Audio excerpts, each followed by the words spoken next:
So hello YouTube, and today we're going to be looking at the MSA MCU 2AP gas mask, which we've got right here. So, quick history of the MCU 2AP. It was first fielded in the 1970s under designations such as the XM29 and XM30, the prototype versions of the mask, and they were used by the Air Force and Navy in their. They replaced the early M17 masks.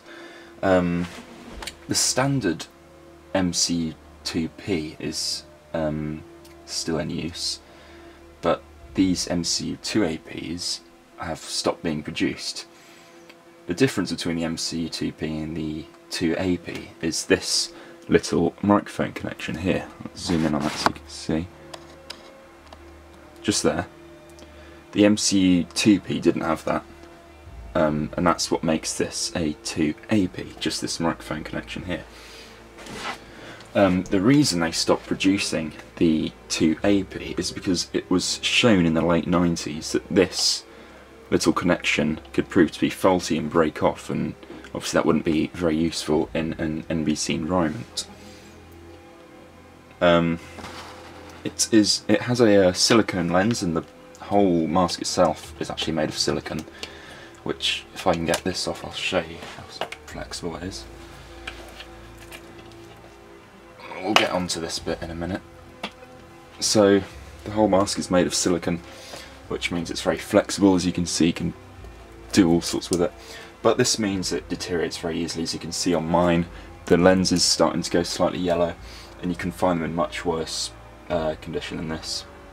Also, another downside to it being made from silicone is the fact that when exposed to blister agents, it deteriorates. So because of that, the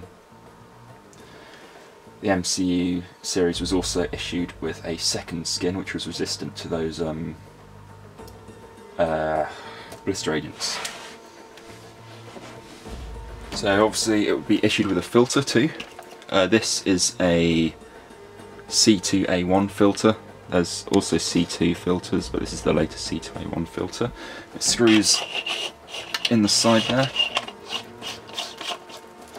as you can see. That's it with the filter attached. And this plug comes out, and you can put in a second filter there, or just switch the filter around for left or right-handed shooting preferences. It could also be issued with a hood and other outserts. So we've got one outsert here. This is a clear outsert just to give better protection to the softer lens. It's not ballistic or anything, it's just a harder plastic which would help protect the lens from scratching or other minor damages. You can also get tinted lenses, laser lenses I believe, and I'm fairly sure you can get stronger clear lenses. So now let's get on to some of the details of the mask. So you've got your inhale valve here in there. You've got your exhale valve down here with a drinking tube here. And you've got your secondary voice diaphragm here, or secondary filter port if you take the plug off. The plug was removed using a D-ring found on the carrier, which I don't have, so I can't demonstrate it. And then on the front here, you've got the primary. I always forget what they're called.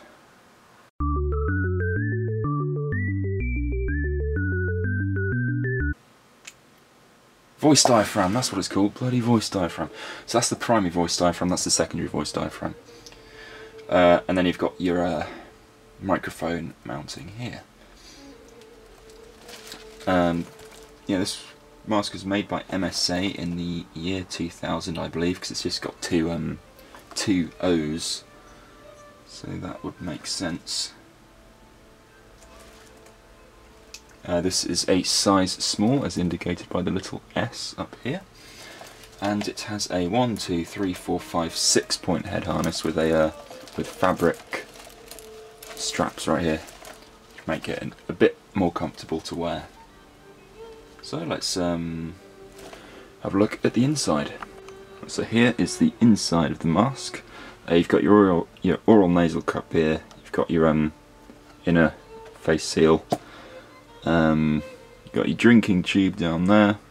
You can see the voice diaphragm there, and in there you can see the exhale valve just in there. I know it's not very clear on the camera, but hey ho. And here, that is the little cover for the inhale valve. Just there. You can see through it. And it doesn't have that on the other side. Whoops. Doesn't have that on the other side, but I'm sure you can switch it around or get a secondary one. So what just popped off, that is goes in the oral nasal cup to there's an intact one here. That just stops the lenses fogging up. I'm not sure how that came out, but I'll put that back in a minute. And also right there in the middle you can see the microphone attachment. So you'd get a little circular microphone. I can't remember the exact designation for it, and you'd stick it on there, and then that would go through to whatever you attach to the front right there.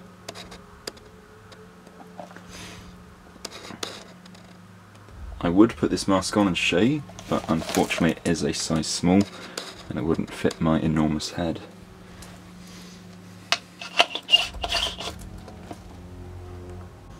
One other thing I forgot to mention, you can also get a VPU for this, which is a voice projection unit, which would, I believe, plug into that. I don't know if you can put a VPU on the standard 2P. I'm fairly sure you can, but I know you definitely can on this one because of the microphone attachments.